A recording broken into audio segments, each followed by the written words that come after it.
بسم اللہ الرحمن الرحیم۔ حضور اقدس صلی اللہ علیہ وسلم کے چچا حضرت حمزہ رضی اللہ تعالیٰ عنہ غزوہ احد میں شہید ہو گئے اور بے درد کافروں نے آپ رضی اللہ تعالیٰ عنہ کے کان، ناک وغیرہ اعضاء کاٹ دیے اور سینہ چیر کر دل نکالا اور طرح طرح کے ظلم کیے۔ لڑائی کے ختم پر حضور اکرم صلی اللہ علیہ وسلم اور دوسرے صحابہ رضی اللہ تعالیٰ عنہ شہیدوں کی نعشیں تلاش فرما کر ان کی تجہیز و تکفین کا انتظام فرما رہے تھے کہ حضرت حمزہ رضی اللہ تعالیٰ عنہ کو اس حالت میں دیکھا۔ نہایت صدمہ ہوا اور ایک چادر سے ان کو ڈھانک دیا۔ اتنے میں حضرت حمزہ کی حقیقی بہن حضرت صفیہ رضی اللہ تعالیٰ عنہ تشریف لائیں کہ اپنے بھائی کی حالت کو دیکھیں۔ حضور صلی اللہ علیہ وسلم نے اس خیال سے کہ آخر عورت ہیں، ایسے ظلموں کے دیکھنے کا تحمل مشکل ہوگا، ان کے صاحبزادہ حضرت زبیر رضی اللہ تعالیٰ عنہ سے ارشاد فرمایا کہ اپنی والدہ کو دیکھنے سے منع کرو۔ انہوں نے والدہ سے عرض کیا کہ حضور صلی اللہ علیہ وسلم نے دیکھنے کو منع فرما دیا۔ انہوں نے کہا، میں نے یہ سنا ہے کہ میرے بھائی کے ناک، کان وغیرہ کاٹ دیے گئے۔ اللہ کے راستے میں یہ کون سی بڑی بات ہے؟ ہم اس پر راضی ہیں۔ میں اللہ سے ثواب کی امید رکھتی ہوں اور انشاءاللہ صبر کروں گی۔ حضرت زبیر نے حضور صلی اللہ علیہ وسلم سے جا کر اس کلام کو ذکر کیا تو حضور صلی اللہ علیہ وسلم نے اس جواب کو سن کر دیکھنے کی اجازت عطا فرما دی۔ آ کر دیکھا، انا للہ پڑھی اور ان کے لیے استغفار اور دعا کی۔ ایک روایت میں ہے کہ غزوہ احد میں جہاں نعشیں رکھی ہوئی تھیں، ایک عورت تیزی سے آ رہی تھی۔ حضور صلی اللہ علیہ وسلم نے فرمایا، دیکھو، عورت کو روکو۔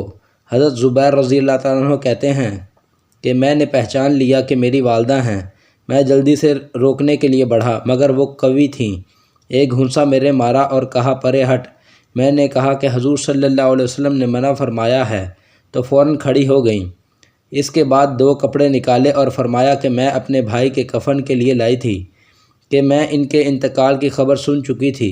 ان کپڑوں میں ان کو کفنات دینا۔ ہم لوگ وہ کپڑے لے کر حضرت حمزہ رضی اللہ تعالیٰ عنہ کو کفنانے لگے کہ برابر میں ایک انصاری شہید ہوئے تھے جن کا نام حضرت سہیل رضی اللہ تعالیٰ عنہ تھا۔ ان کا بھی کفار نے ایسا ہی حال کر رکھا تھا جیسا کہ حضرت حمزہ رضی اللہ تعالیٰ عنہ کا تھا۔ ہمیں اس بات سے شرم آئی کہ حضرت حمزہ رضی اللہ تعالیٰ عنہ کو 2 کپڑوں میں کفن دیا جائے اور انصاری کے پاس ایک بھی نہ ہو، اس لیے ہم نے دونوں کے لیے ایک ایک کپڑا تجویز کر دیا، مگر ایک کپڑا ان میں بڑا تھا، دوسرا چھوٹا، تو ہم نے قرہ میں جو کپڑا جن کے حصہ میں آ جائے گا وہ ان کے کفن میں لگایا جائے۔ قرہ میں بڑا کپڑا حضرت سہیل رضی اللہ تعالیٰ عنہ کے حصہ میں آیا اور چھوٹا حضرت حمزہ رضی اللہ تعالیٰ عنہ کے حصہ میں آیا، جو ان کے قد سے بھی کم تھا کہ اگر سر کو ڈھانکا جاتا تو پاؤں کھل جاتے اور پاؤں کی طرف کیا جاتا تو سر کھل جاتا۔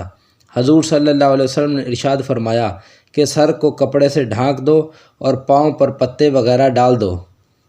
یہ 2 جہان کے بادشاہ کے چچا کا کفن ہے۔ وہ بھی اس طرح کہ ایک عورت اپنے بھائی کے لیے 2 کپڑے دیتی ہیں، اس میں یہ گوارا نہیں کہ دوسرا انصاری بے کفن رہے۔ ایک ایک کپڑا بانٹ دیا جاتا ہے اور پھر چھوٹا کپڑا اس شخص کے حصہ میں آتا ہے جو کئی وجہ سے ترجیح کا استحقاق بھی رکھتا ہے۔ غریب پروری اور مساوات کے دعوے دار اگر اپنے دعووں میں سچے ہیں تو ان پاک ہستیوں کا اتباع کریں جو کہہ کر نہیں بلکہ کر کے دکھلا گئے۔ مزید اسلامک ویڈیوز کے لیے میرے چینل اسلامک لسٹر کو سبسکرائب کریں۔ شکریہ۔